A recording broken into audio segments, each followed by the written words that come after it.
तुम्हें विश्वास नहीं, यह संभव नहीं। जब से सृष्टि की रचना हुई, सागर को कोई बांध नहीं सका। यह संभव है।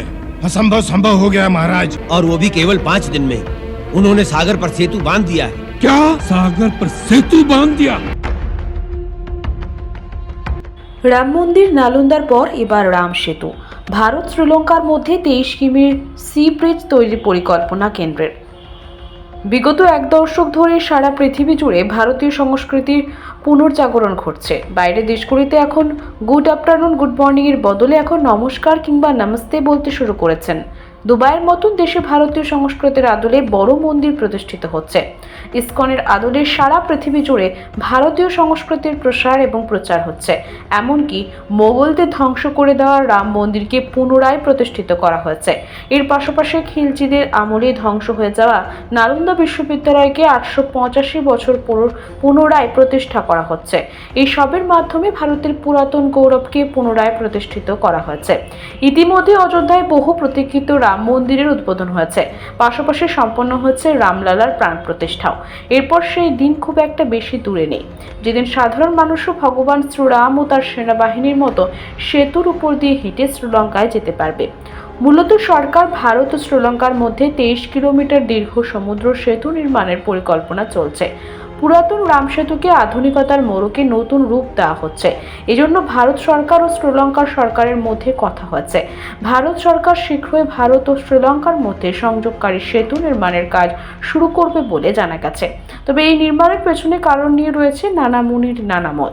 রাম সেতু নতুনভাবে নির্মাণের ফল শ্রীলঙ্কার সাথে ভারতের বাণিজ্যিক সম্পর্ক আরও দৃঢ় হবে। নতুন রাম সেতু পর্যটন ও অর্থনীতিতে বড় ধরনের সহায়তা প্রদান করবে। এর পাশাপাশি এই সেতু ভারতের তামিলনাড়ু, ধানুষকোডি এবং শ্রীলঙ্কার তালাইমান্নারকে সংযুক্ত করবে। ভারতের সঙ্গে শ্রীলঙ্কার সাংস্কৃতিক যোগাযোগ আরও দৃঢ় হবে বলে মনে করা হচ্ছে। শ্রীলঙ্কার চীনের উপস্থিতিকে কমানোর লক্ষ্যেই এই সেতু বড় ভূমিকা পালন করবে বলে মনে করছে শ্রীলঙ্কার মানুষজন। আবার অনেক নিন্দুকের মতে যে এই প্রকল্পটি ভারতের সরকারের অখণ্ড ভারতকে প্রতিষ্ঠা করার পদক্ষেপ। আমরা যদি পূর্ব কাহিনী খতিয়ে দেখি, তবে সেখান থেকে জানা যায় 1955 সালে প্রথমবার ভারতের তরফ থেকে প্রস্তাব করা হয় ভারত এবং শ্রীলঙ্কার মধ্যে একটি কংক্রিটের সেতু যাতে তৈরি করা যায়, যাতে দুদেশের মধ্যে সড়ক ও রেল যোগাযোগ তৈরি হয়ে যায়, বাণিজ্যিক সম্পর্কে সুদৃঢ় হয়। তবে সেই সময় শ্রীলঙ্কার সরকার এই প্রস্তাব মানতে নারাজ ছিল। এর পেছনের কারণ ধরা হয়েছিল নির্মাণ করতে প্রবাল প্রাচীরের ক্ষতি হতে পারত, আর সেই কারণে সেতুটি নির্মাণ করা হয়নি। যদিও পরবর্তীতে 24,000 কোটি টাকা স্যাংশন করা হয়েছিল এই সেতু নির্মাণের জন্য, কিন্তু তা সত্ত্বেও শ্রীলঙ্কার সরকার তা মানতে নারাজ ছিল। এরপর আর সেই প্রস্তাব বাস্তবায়িত হয়নি। আসলে সেই সময় শ্রীলঙ্কার সঙ্গে চীনের সম্পর্ক বেশ মাখো ছিল, কিন্তু ধীরে ধীরে চীনের কাছে ঋণে ডুবতে থাকে শ্রীলঙ্কা, আর একসময় দেউলিয়া হয়ে যায় দেশটি। তখন বিক্ষুব্ধ জনগণ শ্রীলঙ্কার প্রধানমন্ত্রী এবং রাষ্ট্রপতির বাড়িতে আগুন লাগিয়ে দেন। সেই সময় শ্রীলঙ্কার রাষ্ট্রপতি শ্রীলঙ্কা ছেড়ে পালিয়ে যান। ঠিক সেই সময় শ্রীলঙ্কার পাশে দাঁড়িয়েছিল ভারত। নানাভাবে শ্রীলঙ্কাকে সাহায্য করে পুনরায় দেশটাকে মাথা উঁচু করে উঠে দাঁড়াতে সক্ষম করে তোলে। এরপর ভারত এবং শ্রীলঙ্কার মধ্যে বন্ধুত্বপূর্ণ সম্পর্ক গড়ে ওঠে।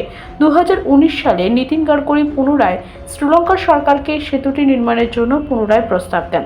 তখন শ্রীলঙ্কার সেতু নির্মাণের জন্য রাজি হয়ে যায়। এরপর গবেষকরা নানাভাবে গবেষণা করে ঠিক কিভাবে সেতুটি নির্মাণ করলে সেই প্রাকৃতিক প্রবাল প্রাচীর ধ্বংস হবে না। যখন গবেষকদের থেকে গ্রিন সিগন্যাল পাওয়া যায়, তারপরে শ্রীলঙ্কা এবং ভারতের দুই দেশ মিলে এই সেতুটি নির্মাণের জন্য চুক্তি স্বাক্ষর করার দিকে এগোচ্ছে। এই প্রকল্পের কাজ ন্যাশনাল হাইওয়ে অথরিটি ইন্ডিয়া করছে। নতুন রাম সেতু হবে 23 কিলোমিটার দীর্ঘ। সড়কের পাশাপাশি রেল সেতু তৈরি হবে। এর মাধ্যমে ভারত থেকে শ্রীলঙ্কা পণ্য পরিবহনের খরচ 50% পর্যন্ত কমিয়ে আনা সম্ভব হবে।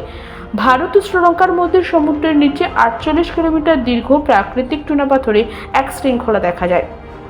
ভূতাত্ত্বিক প্রমাণ থেকে জানা যায় এর আগে ভারত ও শ্রীলঙ্কার মধ্যে স্থল সংযোগ ছিল। সবকিছু ঠিকঠাক থাকলে এবার রামের সেই সেতু বন্ধনের পর ফের ভারত এবং শ্রীলঙ্কার মধ্যে একটি সমুদ্র সেতু হতে চলেছে।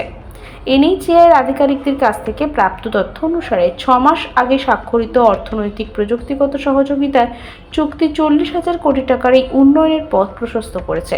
এর মধ্যে রয়েছে এডিবি দ্বারা সমর্থিত রাম সেতুর নতুন রেল লাইন এবং এক্সপ্রেসওয়ে। শীঘ্রই সংক্রান্ত সমীক্ষার কাজ শুরু হবে। উল্লেখ্য, প্রধানমন্ত্রী নরেন্দ্র মোদী সম্প্রতি তামিলনাড়ুর ধনুষকোডির কাছে অরিচল মুনাই পরিদর্শন করেছিলেন এবং এই স্থানটিকে রাম সেতুর সূচনা বিন্দু হিসেবে বিবেচনা করা হয়।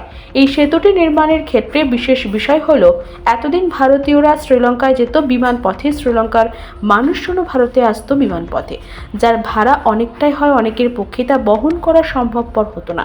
তবে এই সেতুর মাধ্যমে রেল পথে এবং সড়ক পথ করে ওঠার ভারতে যেমন শ্রীলঙ্কার মানুষ আনাগোনা বাড়বে, ঠিক সেই রকমভাবে শ্রীলঙ্কাতে ভারতীয়দের আনাগোনাও বাড়বে। এর ফলে যেমন পর্যটন শিল্পে সমৃদ্ধি ঘটবে, ঠিক তেমনভাবে দুই দেশের মধ্যে সম্পর্ক আরও সুদৃঢ় হবে। অর্থনৈতিক দিক থেকে দুদেশ সমৃদ্ধ হবে।